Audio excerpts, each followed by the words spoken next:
King, now let's bring you in. I don't care if you're a Democrat or a Republican, an independent, a liberal, or a conservative.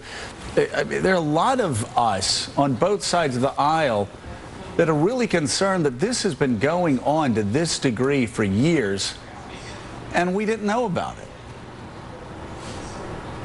Well, I think that's a fair question. I think there's so many layers to this issue, but the first is the one you touched upon, which, you know, we ought to have an open debate. People ought to at least have a general idea of what's going on and argue about it, and whether it's appropriate, whether it's necessary to protect the country, or whether it goes too far. So that's one level. On the other hand, there have been debates over the years on these issues. I just don't know if they have gone deeply enough. I wasn't there, but there is a bit of a quality. You know, the inspector in Casablanca who says, "I'm shocked to find that there's gambling going on here." I mean, there have been discussions of these issues, but I think it should have happened more openly, so that people understood what the implications are. And I think that, you know, it's unfortunate that it has to come out in the form of leaks, and we have, as you say, we're going to have the debate that we should have had 4 or 5 years ago. We're going to have now, but there were debates. I don't want to cast aspersions on my colleagues who were here before I was, but yeah, there were debates there. Whether people fully realized the implications, came in and read the documents that were available to them, you know, I don't really know. Yeah, let's discuss it. I mean, the most basic responsibility of any government is security. But the very next issue is how do you control the government that's going to protect the security? I mean, Madison in the 51st Federalist says if we were angels, we wouldn't need government. If government was run by angels, we wouldn't need checks and balances.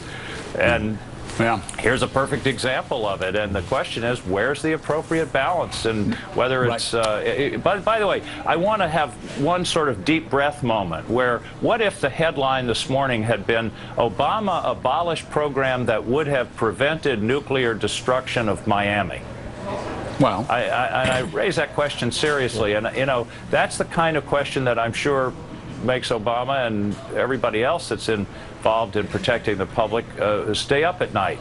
You know, and then we'd be having, you know, as we said before, though, I mean, Nicole Wallace, and I know you support what the president did. You've been such an aggressive supporter, Nicole, of everything President Obama's done, and this continues through this morning. But I'm a narrow supporter. It doesn't have to be in black and white. There is a middle ground here, and I don't know that we're seeking it. Nicole? Well, I would ask Senator King, isn't the reason that we haven't had a debate on this issue because the debate channels and shares with our enemies exactly what we're doing to monitor their activities? Well, yeah, that's one of the problems. I mean, do you really want to call up Al Qaeda and say, "Oh, by the way, we're going to be checking your email on this or that server"? I mean, that's one of the real dilemmas here. Now, I've got to say, I think on the phone record thing, for example, I do have a problem with that. I mean, the principle should be, don't put too much power in the hands of the government, because it can and probably at some point will be abused. So why not, you know, it makes me nervous that all those phone records are in the possession of the National Security Administration. Why not leave them at the phone companies? And if you get what amounts to a warrant, here we think there's a bad guy. You know, we got this guy named Tsarnaev in Boston. We want to see who he's called over the next month. Go back and check it then, but don't have all the database sit in the government. I think that's the kind of middle ground you're talking about, Joe. So Maggie, I mean, what concerns me is, even more than the phone records, is the fact that every email that you've sent out, the federal government's had access to. Every time you've gone online, you look at these major servers. That concerns me. That it is, again, and this is what courts have looked at for 200 years. How broad, how overreaching is this dragnet? And it looks like they just indiscriminately cast across the entire web. Yeah, it was pretty funny the night. Well, wait a minute. I think it's important. It's important to note that program that went onto the internet was focused on foreigners. Now, incidentally, and here's the problem. Incidentally, it picked up our email and others, or it might have. But it's not. Let's not conflate these two issues. One One is the phone records issue, which is all Americans. The other is the internet issue, which is focused particularly on foreigners. Maggie? But you know, the right. general point is still right. Incidentally, it's the collateral damage that we have to worry about. Maggie. Yeah, well, I mean, I think the problem with this, you know, the night that the Verizon story broke, for one thing, everyone was focused as if this was only Verizon customers, as this was not subscribers of AT&T and Sprint. Turns out it is. And only 3 months. That's exactly right. This is an ongoing, continuous, updated order.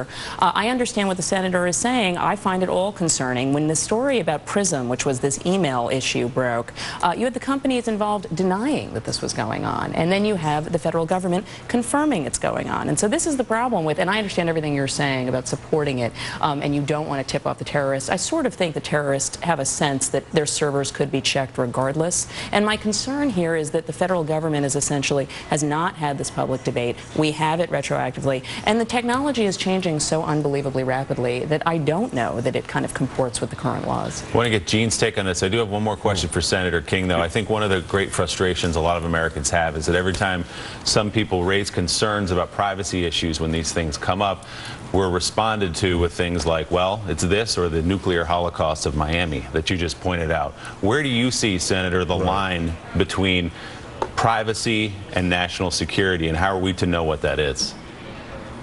Well, I think those guys that wrote the Constitution were geniuses, and they recognized this in the Fourth Amendment. They talked about people being secure in their persons and their papers, and they said, therefore, there shall be no unreasonable searches and seizures. They didn't say there should be no searches and seizures, and over the years, that's provoked a whole set of laws and protections involving warrants and having to go to a court in order to get permission. Now, I think there's a legitimate question whether the Foreign Intelligence Court, the so-called FISA court, has been vigorous enough in its requirement for a real showing that there's a danger before issuing what amounts to a warrant to do these kinds of things. I think that's a fair question, and we're going to have to keep revising these, and I don't want to say everything and anything is fair game. We look back on World War II when Roosevelt interned the Japanese as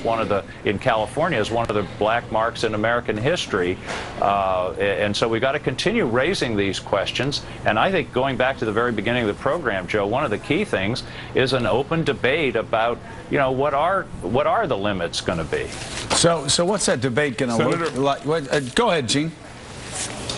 Yeah, I was going to ask Senator King, you talked about the founders, and they didn't anticipate, I think, secret courts and closed-door secret hearings on the Hill. It's supposed to be a more open debate, and I think we all agree on that. So how do we get there? What do we do now so that we can start talking about these issues and get someplace where the American people are comfortable? Well, I think the first step is to open it up, have a discussion so that people know what the issues are, and of course that's started now. As I say, it's unfortunate it started in the context of all of these revelations, but sometimes that's what it takes to get it opened up. And then a warrant, when you go to get a warrant to tap phones, for example, the framers didn't contemplate wiretapping, but the Fourth Amendment applies. That's not an open process. You don't give notice to the person you're wiretapping that, well, we're going to go try to get a warrant to tap your phone. So there is an element of secrecy, if you will. It's involved historically in these kinds of decisions. Again, it's all about checks and balances, and I think it's all about minimizing the potential for abuse in the executive, and that's why, for example, on this phone record thing, let's not it gives me the creeps that the NSA will have all those records. Let's have them somewhere else, and if we need to then find out who Sarnev called, we'll go and get essentially a warrant to do that. But as was just said, this is complicated stuff, and the technology is changing so fast, and you can't.